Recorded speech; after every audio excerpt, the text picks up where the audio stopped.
Jutting out from the Arabian Peninsula into the Persian Gulf lies Qatar, a nation smaller than Connecticut yet wielding influence that far exceeds its geographical footprint. Just 4 decades ago, Qatar was barely a footnote in global affairs, a sleepy backwater known primarily for pearl diving. Today, it stands as one of the most influential players in Middle Eastern politics and beyond. This remarkable transformation stems from Qatar's extraordinary natural gas reserves, the third largest in the world. Since the 1990s, Qatar has strategically converted this geological fortune into unprecedented global clout. The country has achieved the highest per capita income worldwide, funding an ambitious foreign policy that reaches far beyond what its population of just 2.9 million would suggest possible. From mediating regional conflicts to hosting major diplomatic summits, from launching the influential Al Jazeera media network to securing the 2022 FIFA World Cup, Qatar has systematically positioned itself as an indispensable player on the world stage. This tiny emirate has become a masterclass in how wealth, when deployed strategically, can transform a small state into a formidable power broker whose actions reverberate throughout the Middle East and across continents. To understand Qatar's approach to foreign policy, we must first examine the ideological foundations that drive its decision-making. Unlike many of its neighbors, Qatar adheres to a distinctive blend of traditional monarchy and pragmatic modernism, creating a unique political identity in the region. At its core, Qatar follows the Wahhabi interpretation of Islam, sharing this theological foundation with Saudi Arabia. However, Qatar's application of Wahhabi principles has been notably more flexible and moderate in practice. This religious positioning allows Qatar to maintain credibility with conservative Islamic elements while simultaneously pursuing progressive policies that appeal to Western partners. Perhaps most defining is Qatar's complex relationship with political Islam, particularly the Muslim Brotherhood and its various offshoots across the region. While Saudi Arabia and the UAE have labeled the Brotherhood a terrorist organization, Qatar has provided financial support, political asylum, and media platforms to Brotherhood figures. This stance reflects not merely ideological sympathy, but a calculated strategy to cultivate influence with populist Islamic movements that Qatar believes will shape the region's future. Qatar's leadership, particularly under former Emir Hamad bin Khalifa Al Thani and his son Tamim, has crafted a foreign policy doctrine based on strategic autonomy. By positioning itself as a mediator between competing regional powers and global interests, Qatar has carved out a distinctive role separate from the Saudi-dominated Gulf consensus. This independence allows Qatar to maintain diplomatic channels with adversaries like Iran and Israel simultaneously, dialogue with Western powers and Taliban representatives alike, and host American military bases while funding groups the US considers problematic. The Emirates' ideological approach is perhaps best understood as opportunistic pragmatism backed by religious legitimacy, a small state maximizing its influence by refusing to be constrained by the traditional alliances and enmities that define Middle Eastern geopolitics. Through this distinctive ideological framework, Qatar has transformed itself from Saudi Arabia's satellite state into a confident, independent actor with its own vision for regional order. Qatar's strategic investments globally represent one of the most sophisticated deployments of financial power in modern geopolitics. Through the Qatar Investment Authority, its sovereign wealth fund estimated at over $450 billion, the tiny emirate has established economic footholds in some of the world's most prestigious companies and properties, from landmark London real estate like the Shard and Harrods to significant stakes in Volkswagen, Credit Suisse, and numerous other global corporations. These investments serve a dual purpose, generating returns while cultivating political goodwill in capitals worldwide. The crown jewel of Qatar's soft power strategy is undoubtedly Al Jazeera, the media network founded in 1996 that revolutionized Arabic language news.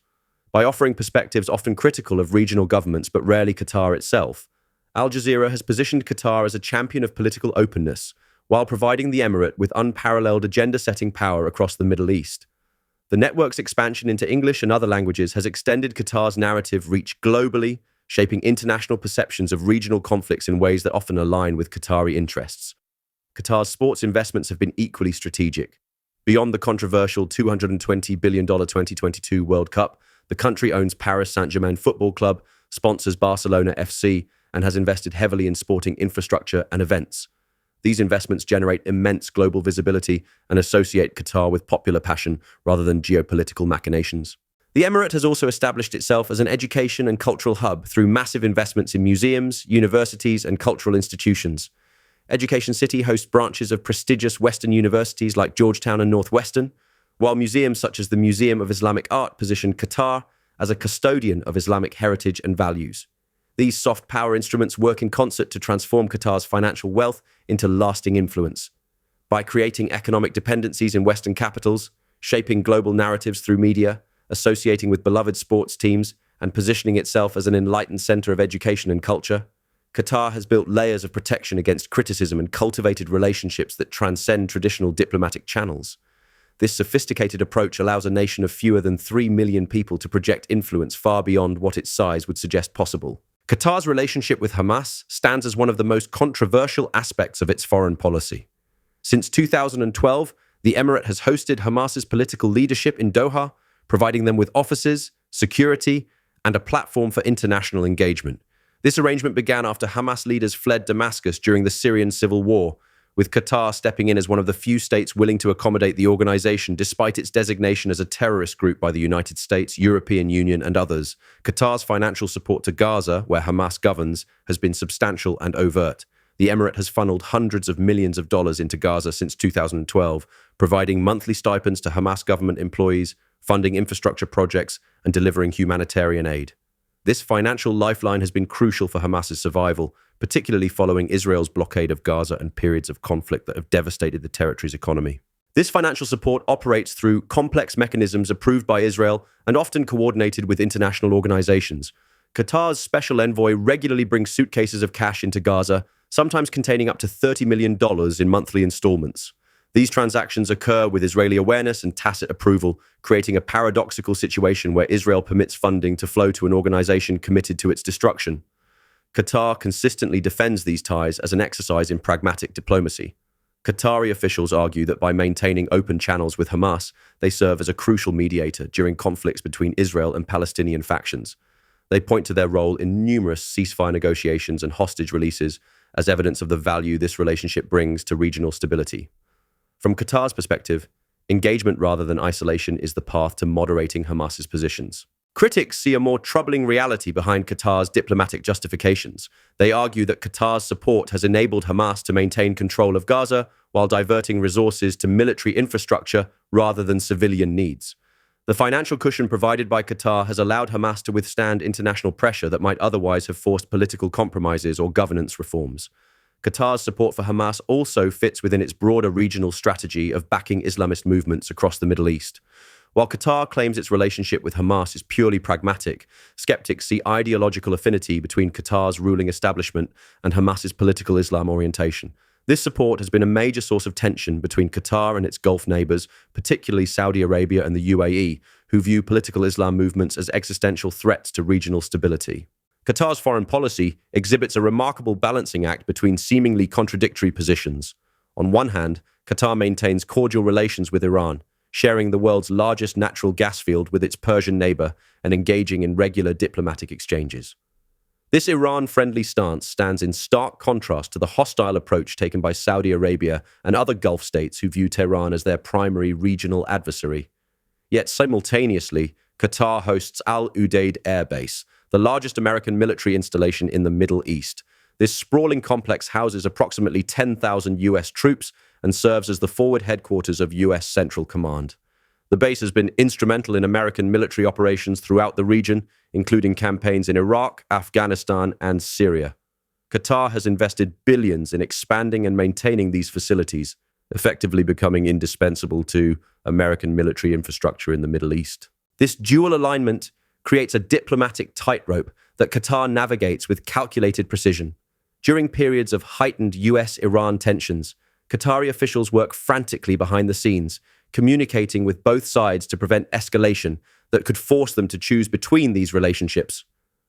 The 2020 assassination of Iranian General Qasem Soleimani by a US drone strike exemplified this predicament, with Qatar simultaneously expressing condolences to Iran while reaffirming its strategic partnership with Washington.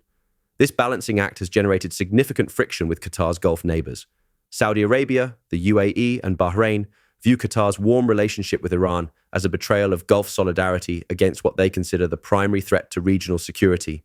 These tensions contributed significantly to the 2017 blockade, with Qatar's Iran ties featuring prominently in the list of grievances presented by the blockading countries. Western allies, particularly the United States, maintain an ambivalent stance toward Qatar's Iran relationship. While American officials publicly criticized Qatar's engagement with Tehran, they privately acknowledged the diplomatic value of having a Gulf state capable of communicating with Iran during crises. This tacit acceptance comes with persistent pressure on Qatar to limit the depth of its Iranian relationship, particularly regarding economic cooperation that might undermine sanctions. In June 2017, the Middle East witnessed an unprecedented diplomatic crisis when Saudi Arabia, the United Arab Emirates, Bahrain, and Egypt severed diplomatic ties with Qatar and imposed a comprehensive blockade. The quartet accused Qatar of supporting terrorism, interfering in their internal affairs, and maintaining too close relations with Iran. They closed their land, sea, and air borders, expelled Qatari citizens, and demanded that Qatar comply with a list of 13 demands, including shutting down Al Jazeera and cutting ties with various Islamic groups. The blockading nations clearly expected Qatar to quickly capitulate under the weight of isolation. Instead, what followed demonstrated Qatar's remarkable resilience and strategic foresight. Within days of the blockade, Iran and Turkey opened alternative supply routes, preventing food shortages. Qatar rapidly established new maritime shipping lines and redirected air traffic through Iranian airspace. Its sovereign wealth fund injected liquidity into local banks, stabilizing the financial system. Rather than weakening Qatar, the blockade accelerated its self-sufficiency initiatives. The country expanded its dairy industry, established new manufacturing capabilities, and deepened economic ties with countries beyond the Gulf.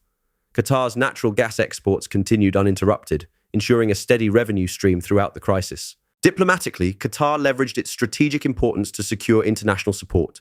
The United States, despite initial mixed signals from President Trump, ultimately pressured the blockading countries toward resolution, recognizing Qatar's vital role in hosting American military operations.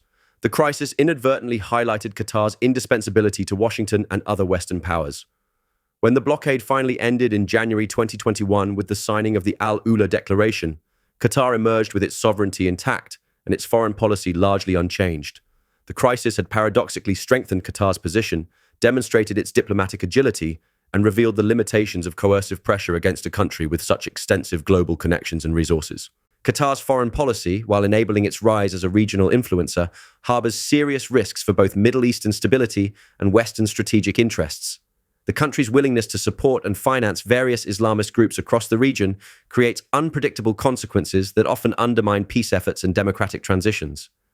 By providing safe haven, diplomatic support, and financial backing to organizations that other Gulf states and Western nations consider extremist, Qatar contributes to regional fragmentation and perpetuates cycles of conflict. Perhaps most concerning is Qatar's sophisticated approach to information warfare through Al Jazeera and its various media platforms. While presented as independent journalism, Al Jazeera often functions as an extension of Qatari foreign policy, amplifying narratives that serve Doha's interests while targeting rival regimes. This powerful media apparatus can inflame regional tensions, shape public opinion against Qatar's adversaries, and provide platforms for controversial figures who might otherwise remain marginalized. The network's reach into millions of Arab homes gives Qatar disproportionate influence over regional discourse. Qatar's diplomatic strategy of maintaining relations with virtually all players, from the United States to Iran, Israel to Hamas, Turkey to the Taliban, creates fundamental contradictions that threaten long-term stability. This policy of strategic hedging allows Qatar to extract benefits from competing powers while avoiding firm commitments to any particular vision for regional order.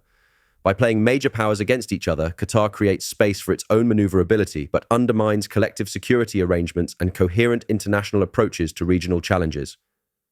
Western nations find themselves in an uncomfortable position with Qatar, reliant on its cooperation for counter-terrorism, intelligence, and military basing, while simultaneously concerned about its parallel support for groups that may threaten their interests. This contradiction forces compromises in Western foreign policy that diminish credibility and effectiveness. The danger lies not just in Qatar's individual actions, but in how its approach encourages other regional powers to pursue similarly destabilizing policies to counter Qatari influence. Qatar's remarkable transformation from a small peninsular state to a formidable geopolitical actor represents one of the most fascinating developments in modern Middle Eastern politics.